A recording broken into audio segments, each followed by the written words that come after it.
All right, so I'm finally getting around to it after a year of the comments on that TFB TV side B video questioning about how the Somogear NGAL is doing on the SCAR 17. So I am in my kitchen and I don't have recording equipment, so go easy on me. Gonna give you a little overview of how it's been so far.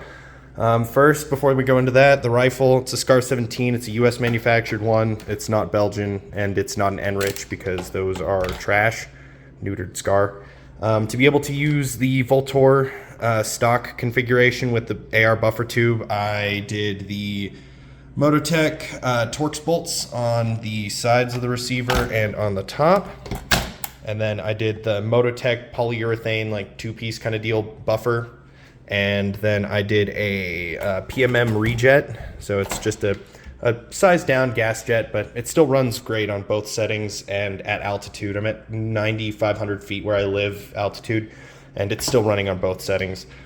Moving forward, I got an Elcan Spectre DR 1-4. It's been on there since I got the gun. Surefire M600 with the cloud defense little button. And then the Somogear NGAL, and I'm using a Unity button for it, and it is sitting on the gun via this PMM rail extension.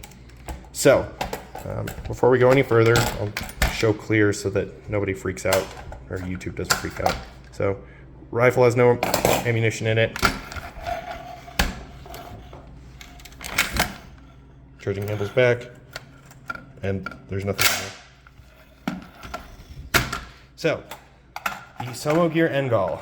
So, at the time I'm making this, I have had the rifle now for maybe 2.5 years, and I have had the Somogear on it since I ordered it, which was, I think, I got it almost 11, maybe 12 months ago. In the time that I've had it on this rifle, I've fired maybe 5,000-6,000 rounds through it. It's all M80 ball, and the Somogear is still alive and well, surprisingly enough.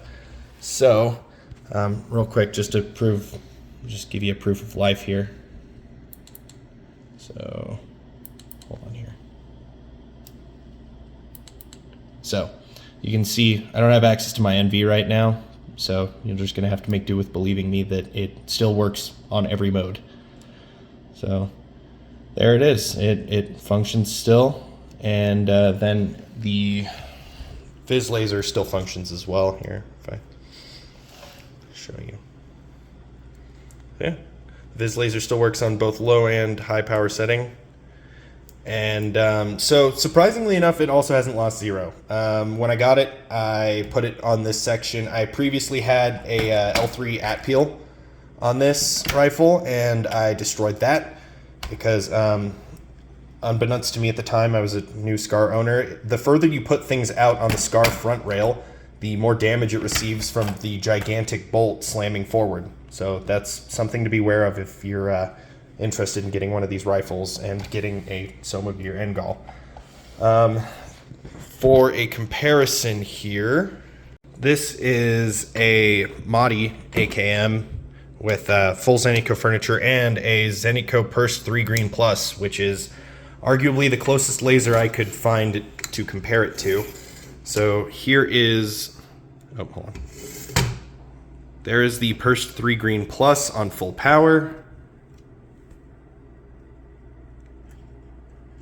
And here is the Somogear NGAL on full power. The NGAL actually has a slightly better laser projection than the PERST 3 Green Plus, but you know, what can I say, it's Russian. Has a slightly better has a slightly better laser projection than the PERST 3 Green Plus. It is crisper, but the PERST travels further, but honestly, you don't really need all of that because it's a laser aiming device and not a LASIK surgery laser. But yeah, anyways, honestly, I can't really complain about it. The only thing that I have ever had a problem with this thing, it isn't it losing zero, it isn't it rattling itself to death or falling apart or anything like that. It's the fact that when you have it on constant on and you fire the gun, occasionally, sometimes it will turn the laser off I don't know, maybe it's just because it's being vibrated to death or something, but it always comes back on. I didn't have any issues with this when I did this on my MCX. I ran it on my MCX. It never turned off while I was running it. So it might just be a SCAR issue, or it might just be a 308 issue. Besides that, I honestly can't believe that it's made it this far. It kind of has a permanent home here now on my rifle because it has withstood the test of time. The other thing that I will say is that out past maybe 75, 100 yards under NV, it starts getting a little bit bloomy.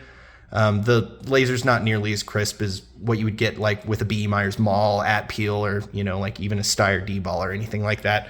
But you get what you pay for, and honestly, under 100 yards with an NV device, it's perfect. So yeah, I'll try to make another video with it under NV so you can see exactly what I mean, but that's the gist of it. Thanks.